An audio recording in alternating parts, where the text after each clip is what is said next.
कमी ना ते पूरा का पूरा अधूरा पड़े। आ क्वालिटी सुनबे त सुन क्वालिटी, जेकर चाल चीता ऐसन होई,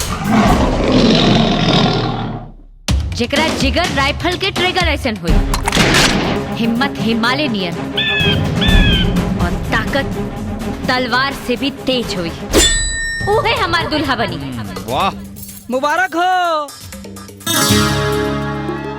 दुल्हा मिल गई। अरे बिन बरसात की छतरी, एक घुसा मारब ना तब मुंह के जगह पे कहीं और से चिल्लाइबे। अरे गलत जगह निशाना जिन लगावा। तोरा के जौन दुल्हा में क्वालिटी चाहिए वो हमरा में ना, राजा भैया। अरे साला राजवा के कुकुर, राजवा तो जेल के अपन ससुराल बना ले बा। बेगानी शादी में अब्दुल्ला दीवाना, जेल वाले राजा भैया के तेल लगा के छोड़ देला सर।